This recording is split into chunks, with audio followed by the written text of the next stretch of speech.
What's good, my G's? It's your boy Snow, Ignorant Gamers in the house. How you doing? How you living? How you gaming? If you don't already know, G stands for Gamers. Welcome, welcome, welcome. Welcome to the channel for the first time if you're here because of the headline. And if you are already subscribed, you already know your team IGZ. Let's get to this video. Excuse my voice as I am under the weather.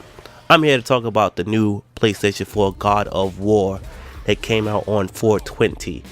Now, I'm a little upset because I haven't had a chance to sink in hours of this game. This game came out on a Friday and I've been busy ever since.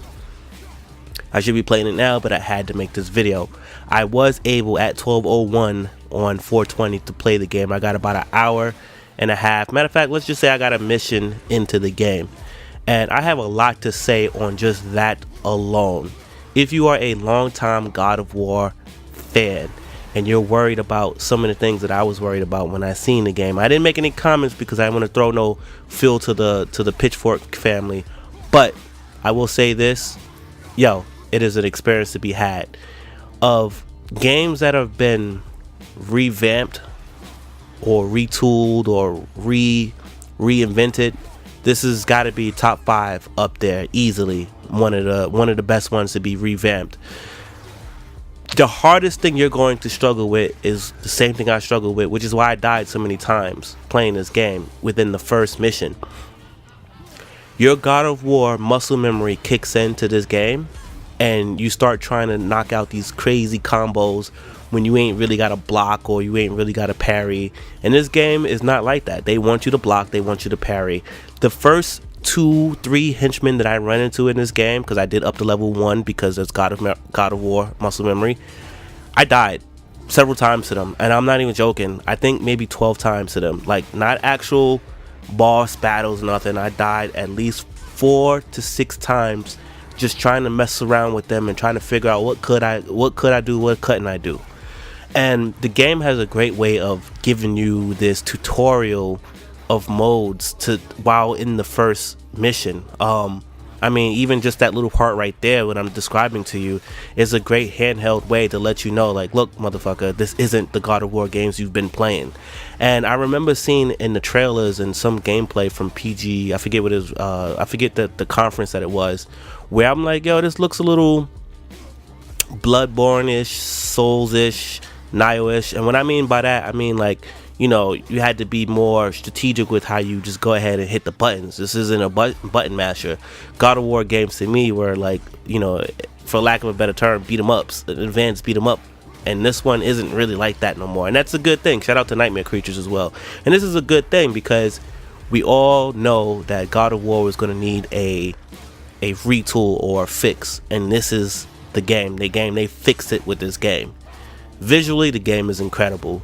That one camera angle that they used in the entire game, which I've yet to see a loading screen once the game is played. Even when you die, it's not really a loading screen. That one camera angle is amazing. I mean, the way they do the cutscenes with the one camera angle, how they go from one character to the next. Yo, even the fast travel with the, it's just dope. I'm not even going to say anything else on that. Graphically, the game is beautiful. I am not playing on a PlayStation Pro. I'm playing on a regular PlayStation. And I got my regular LCD TV. This game looks amazing on that alone. For those of you who have the PS4 Pro and you're able to pick the modes you're going to play in, you're going to love the way this game looks. I've seen it on the Pro. It looks great. Back to the controls. I gotta say something. Thor, if you out there, you can't have a video game now. That Leviathan axe is basically Thor's hammer. And Thor, you can't get a game now because Kratos just exposed you. I don't know what what took them so long, but this axe ain't nothing to fuck with. Wu-Tang, baby. And the fact that as I'm playing the game the way they want me to play during the tutorial, it's letting me explore what I can and can't do with this axe. And I like when I throw the axe out with the hard punch button or the hard attack. It freezes an enemy and I'm allowed to just put hands on these other dudes. Like, it's so dope. You still got that rage, that Spartan rage type thing. I don't know what they call it in this game. I wasn't paying attention. And that looks dope. Now, going back to the mechanics of the game in conjunction with the tutorial, when you first fight these first 3 guys, you know, it's just you fighting them. Your son is there, but you're not fighting them. There's a later part in the game when you fight where everybody thinks is the big boss. He's a troll, right? He's a tall troll. He's not the first boss, but he's a great tutorial piece because they teach you how to use your son fighting him, and it's such a great mechanic to do. I can see how this is going to be very expansive, and I've had an opportunity to test that moving forward in the game, but that was really put to the test right then and there. So already I'm looking forward to this relationship of gameplay wise, how I use Kratos and his son. Now story wise, Kratos and his son, if you're a God of War fan, you know where those ashes come from. You understand why this dude's been going ham for like 4 games now. If I guess it's 5 if you count the PlayStation 1 or whatever. But in this one, he kind of gets like it feels like he's getting a second chance at this, and it's not really going that well. But he's also has to be more of like a father person. You know what I'm saying? He just can't.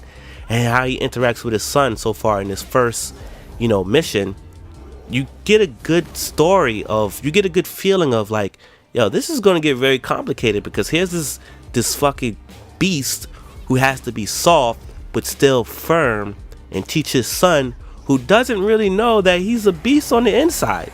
Like, you got to teach him how to control that. Who better to teach him how to control it than the dude's loin who gave him the loins? Like, it just makes sense. So you could tell that this story between the 2 of them is going to have a lot of conflict. It's going to have a lot of drama. It's going to have a lot of questions.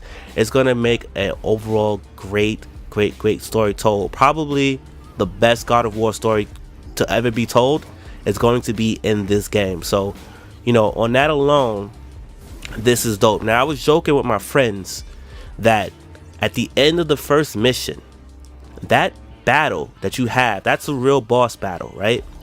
That boss battle with the cinematics, with the fighting, with the verbal dialogue, with how the cameras was happening, that could have been a 75% or ending boss battle fight for a lot of video games out there.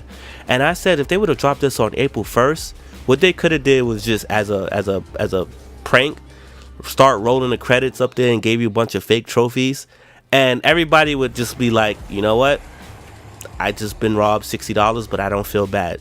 That's how epic that I'm feeling that this story is going to be moving forward, because the end of the first mission, how they did that, what they dropped that bomb on, man, that just got me so eager to play so much more. Like, I can't stress that enough. Like, usually when I play God of War games, I'm not really too concerned about the stories. I just want the rage cutscenes, and I want to be able to do some crazy shit. This is the first God of War game where I'm really just like, man, let me get to the next dialogue, because I gotta see what's about to happen. I gotta know what's about to happen. Before, it's just like, yo, let me get to the next weapons, the next set, the next level, so I can beat somebody's ass. This one, I want to whip somebody's ass, but I really want to know the story too. Now, if you out there, if you run across some other things, yo, let me know. I've been seeing some videos talking about, like, you know, what to do and how to do this and how to do that, and I kind of don't want to look at those things, but I might look at them because, excuse me, this is a different God of War game, and, you know, I can't wait to put some more time into it. It's a shame that I've only got the first mission done, and I've been so busy, plus I got sick, and you know, unlike other people, I don't play video games when I'm sick. Oh, whoa, hold up. Before I let this go, because I haven't looked at the videos to see if anybody said this or called them out on this, but, like, listen to this real quick. Look at me, boy. Boy, look at me.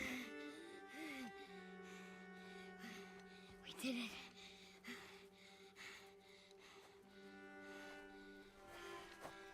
You are not ready. What? You are not ready. He says this so much. Like, shout out to PlayStation 1 marketing. You are not ready. Red E. Holla at your boy. So, you know, man, I hope you are enjoying this game. If you have it, if you don't have it, please find a way to let someone let you play the first mission. You will not regret it. If you don't have a PlayStation, this is one of those games where I say fuck the console wars. Be a fan of games. This is definitely one of them. I say this about games across all platforms. This is definitely one of them. Find someone that's going to let you play this game for about an hour just so you can see. Thor My G, Thor, I don't know what to tell you. God of War just took your whole shtick, B. You can't make a video game now. You're dead on that. If you have any questions, yo, drop them in the comment section below.